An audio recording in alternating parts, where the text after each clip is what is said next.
Être femme, ce n'est pas une donnée naturelle. Moi, je pense que la société, elle est surtout faite par les hommes. Les lois sont votées par les hommes. Mais qu'est-ce que vous avez fait? Franchement, rien, rien du tout. C'est le résultat d'une histoire. Il n'y a pas un destin biologique, psychologique qui définisse la femme en tant que telle. Bonjour à chacun et chacune. Je suis Jocelyne Adrian-Meptoul et je vous remercie d'être au rendez-vous du podcast Femmes engagées, produit et réalisé par Femmes du Monde et réciproquement, l'organisme basé à Paris qui s'intéresse aux droits des femmes à l'international et donne la parole à des femmes engagées aux quatre coins de notre planète. Partout dans le monde, les droits des femmes sont en recul, au même rythme que régressent les démocraties au profit de dictatures et autres autocraties, politiques ou religieuses. Elles vont d'abord nous raconter leur parcours professionnel, militant et personnel. Et ensuite, pour finir sur une note plus légère, elles répondront à un petit questionnaire de Proust, revisité par Femmes du Monde et réciproquement.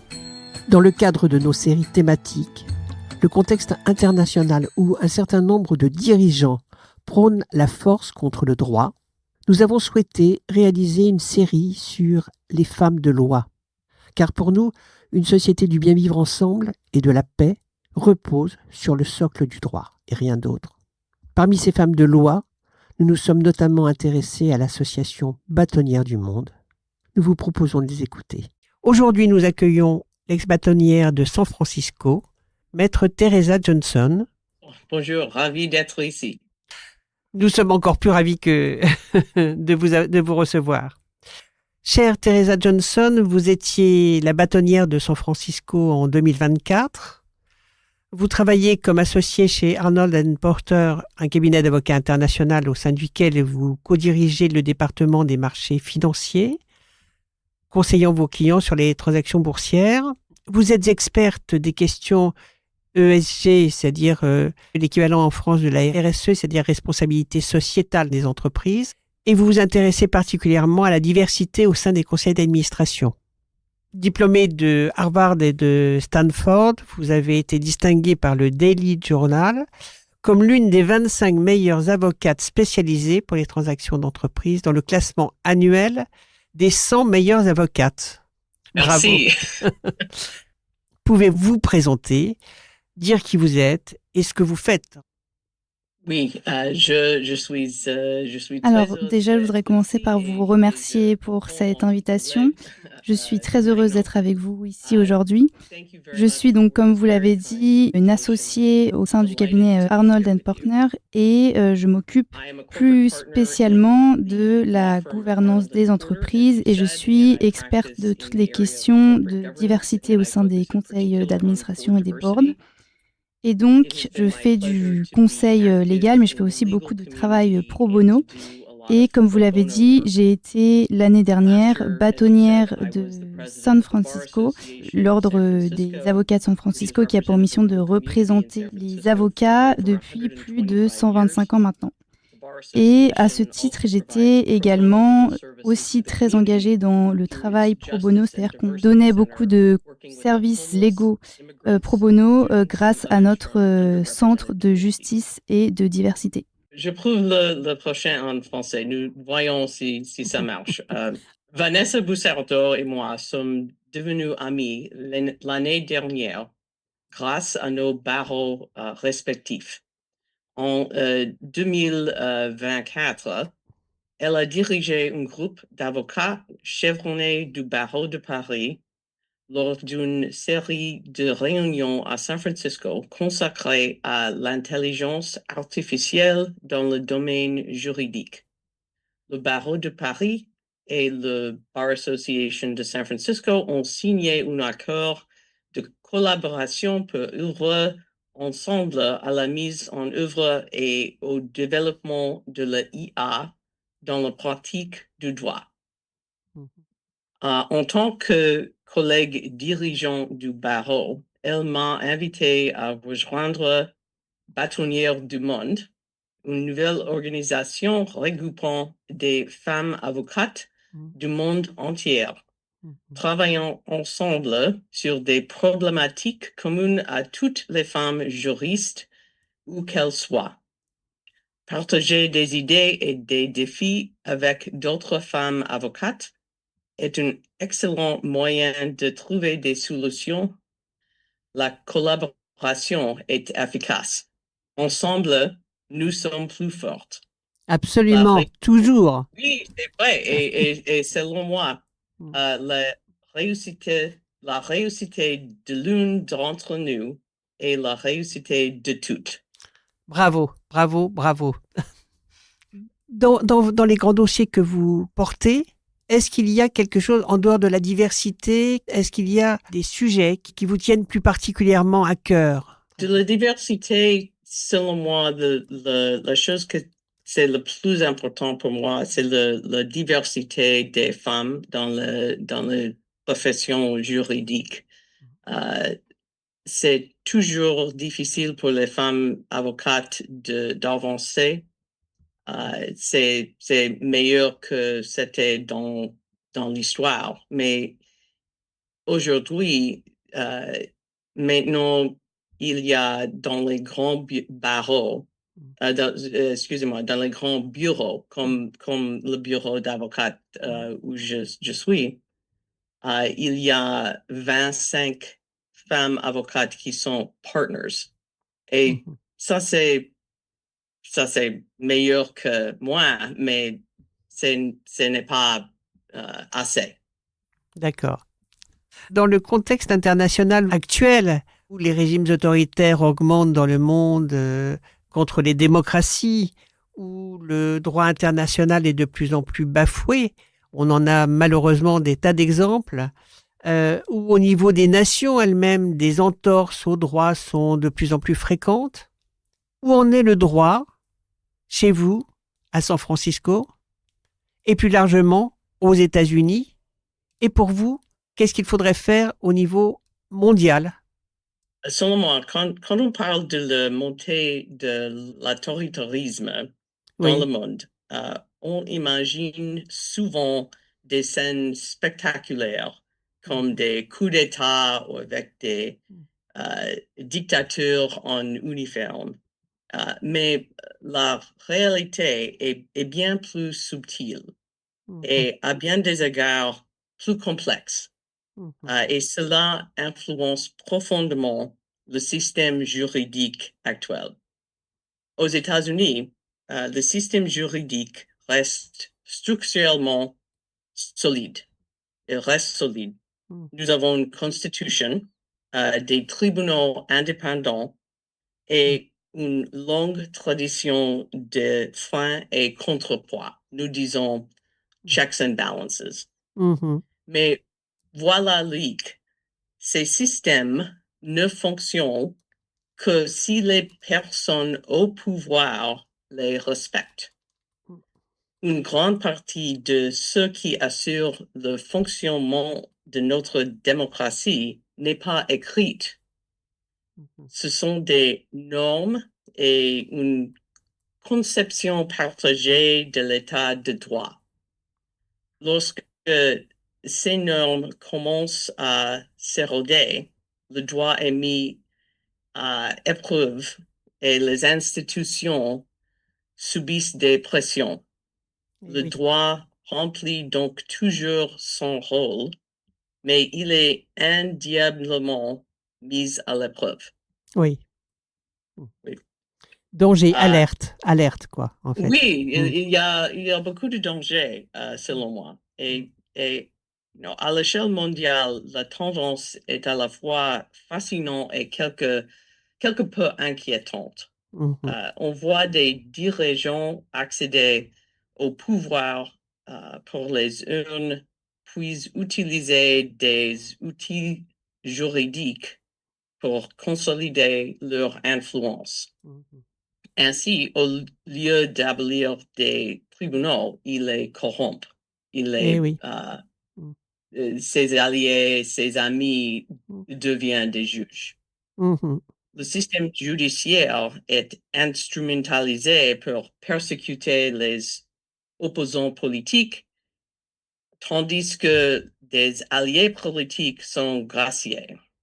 C'est effectivement utiliser le langage de droit pour un pour en saper l'esprit. Effectivement, c'est de Autoritarisme, oui. Autoritarisme, oui. Merci, sous couvert de la loi. Oui. Et ça, c'est une chose, selon moi, qui c'est vraiment dangereuse. En même temps, on observe aussi une forte résistance. Les tribunaux internationaux et les organisations de défense des droits humains sont plus actifs que jamais.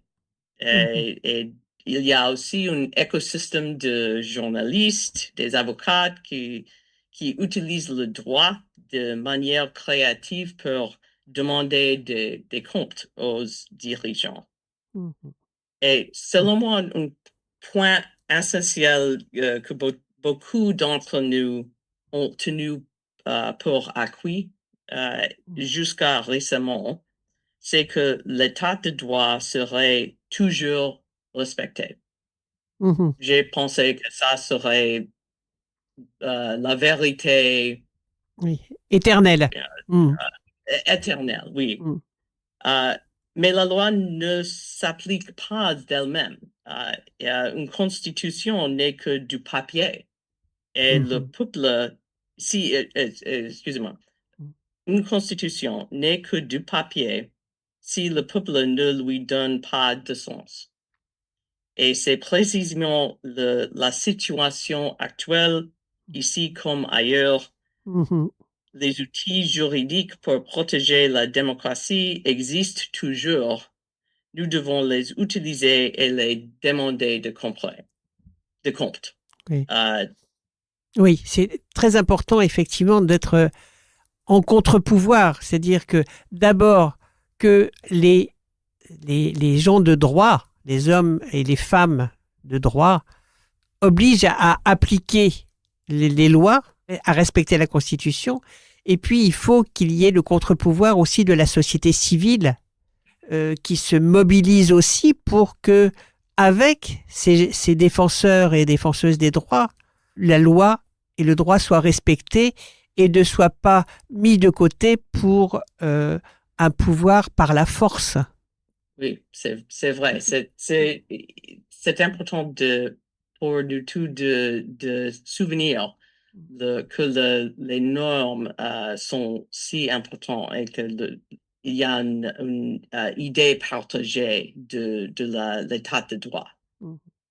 Qu'est-ce que vous, les avocates, les bâtonnières, les femmes de loi, qu'est-ce que vous pouvez faire justement dans ce contexte international qui ne cesse de nous inquiéter? Enfin, moi, je dois dire que je suis extrêmement inquiète de cette dynamique de vent contraire qu'on voit au niveau de la planète. Et heureusement, ça fait un bien fou. Je fais une parenthèse, mais ça fait un bien fou de vous entendre en parler, d'entendre d'autres invités en Afrique, en Amérique latine, en Europe, en Asie, avoir cette vigilance pour faire respecter le droit. Ça me paraît vraiment essentiel et c'est vraiment heureusement qu'on a ça. Et ça, on le trouve beaucoup avec les femmes, qu'elles soient défenseuses des droits ou qu'elles soient autre chose, ou militantes, activistes.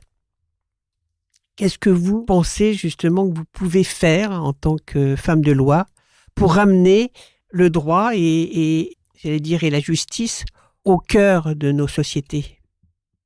Ce sont des très importantes questions. Et with regard to alors, je pense que ce qu'on peut faire en tant qu'avocate, en tant que femme avocate, que ce soit aux États-Unis, mais aussi dans d'autres endroits du monde, déjà par rapport aux obstacles qui existent dans le monde pour les femmes, c'est qu'on a un devoir de rester attentive à ce que les femmes expériences et à rendre visibles leurs combats et leurs expériences. Ensuite, plus précisément par rapport à San Francisco, ici on a une longue tradition des avocats qui se battent dans les moments difficiles pour faire respecter les libertés, les droits civiques et plus particulièrement l'état de droit. Et donc, je voudrais prendre l'exemple du principe d'égalité de mariage, donc du mariage pour la communauté LGBTQIA+.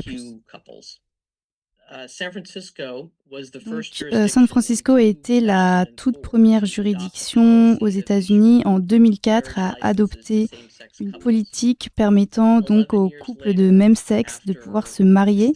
Et ce n'est que 11 ans plus tard, donc en 2015, que le droit au mariage pour tous les couples est devenu une loi aux États-Unis après une décision de la Cour suprême. Et donc, on voit que tout a commencé à San Francisco. On a aussi une tradition ici pour défendre les droits des immigrants, par exemple, ou l'indépendance de la justice. Et donc, on a vraiment cet héritage en tant qu'avocat de San Francisco, de se battre pour les droits civiques, que ce soit aux États-Unis ou dans le monde.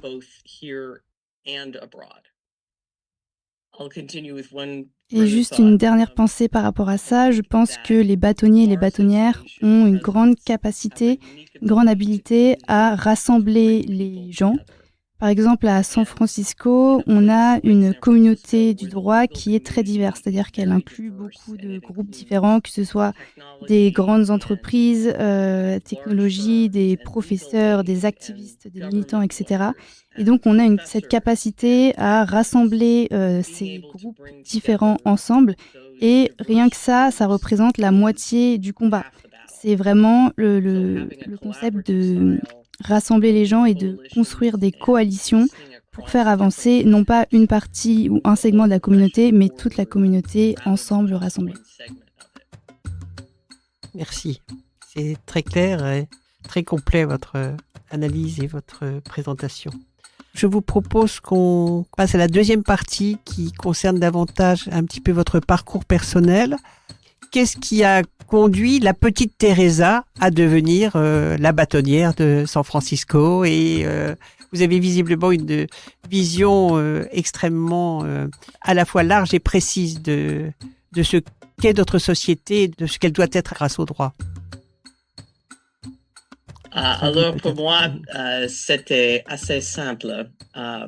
Je viens de Californie, je suis né à Los Angeles.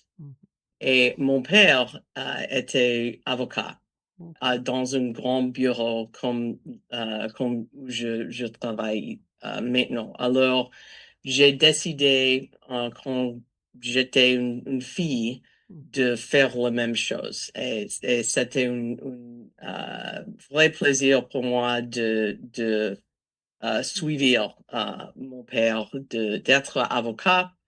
D'être avocate et de continuer, effectivement, de continuer la tradition de famille. Alors, j'ai étudié à Harvard et à Stanford pour étudier du droit. Et puis, je commence d'être avocate à Los Angeles. Et après quelques années, je suis allé à Londres et je travaille à Londres 2 ans et après ça, je retourne à San Francisco et j'étais ici à San Francisco 25 ans. Ah oui, d'accord. Est-ce que vous avez quand même du temps pour faire autre chose quand vous n'êtes pas au barreau ou quand vous n'êtes pas en train de plaider? Qu'est-ce que vous faites? Les choses que j'aime faire dans mon, nous disons, spare time, j'aime bien nager. J'aime la piscine.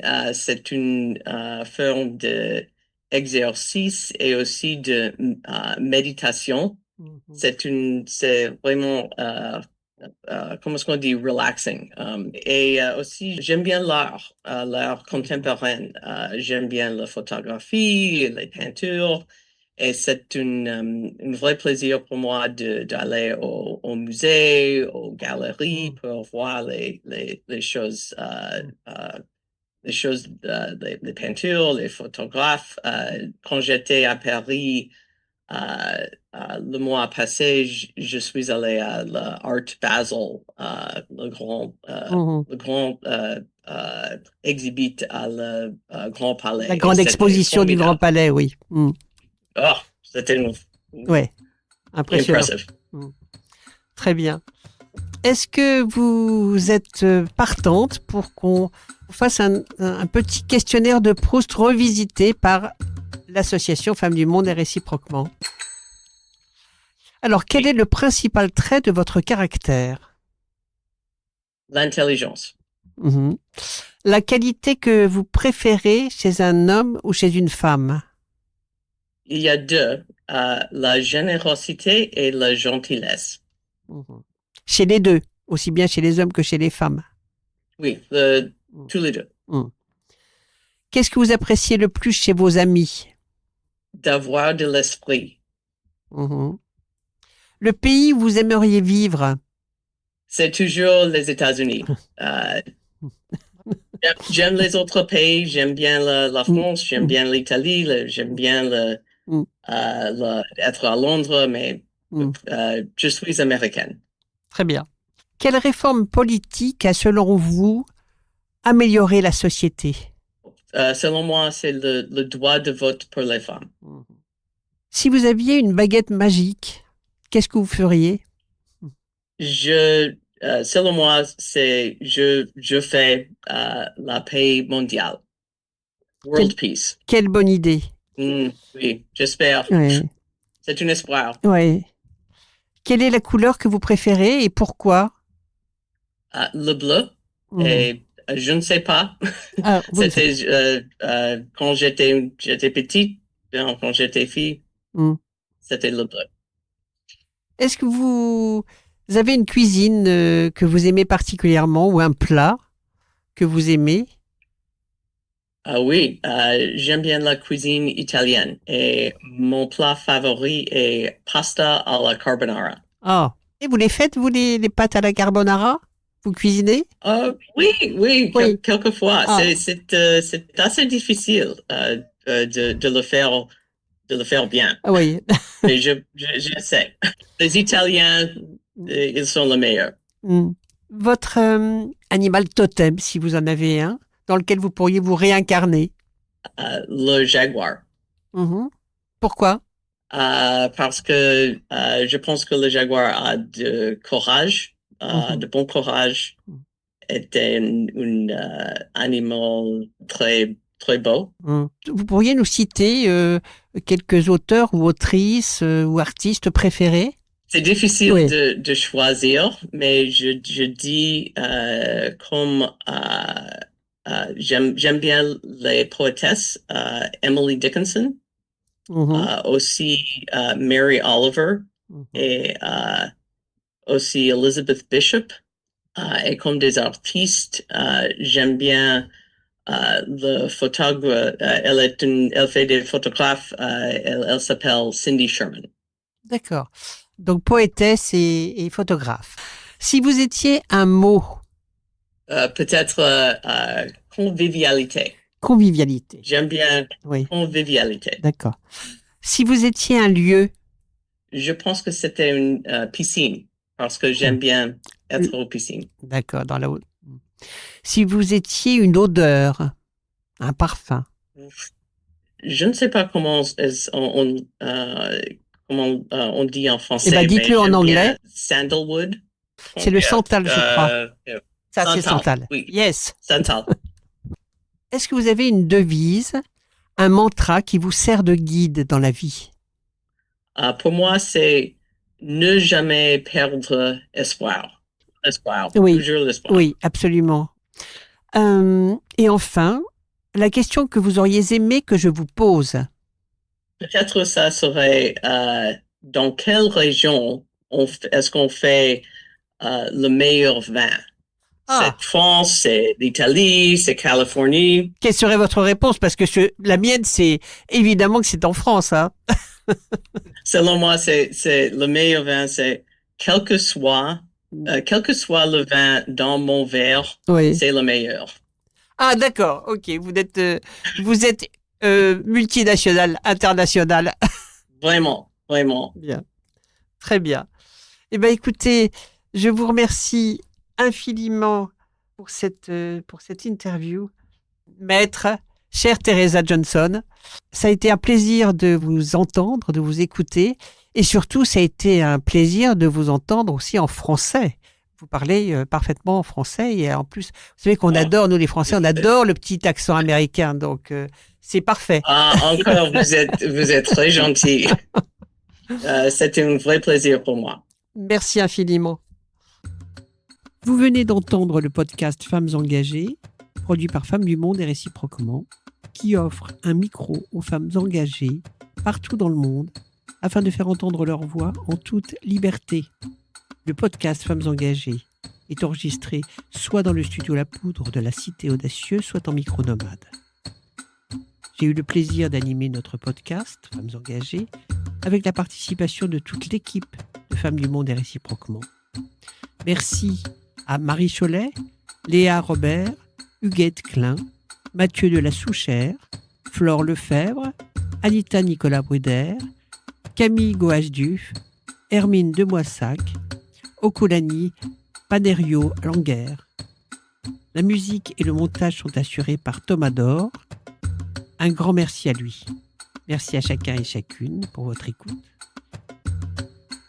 Être femme, ce n'est pas une donnée naturelle. Moi, je pense que la société, elle est surtout faite par les hommes. Les lois sont votées par les hommes. Mais qu'est-ce que vous avez fait? Franchement, rien, rien du tout. C'est le résultat d'une histoire. Il n'y a pas un destin biologique, psychologique qui définisse la femme en tant que telle.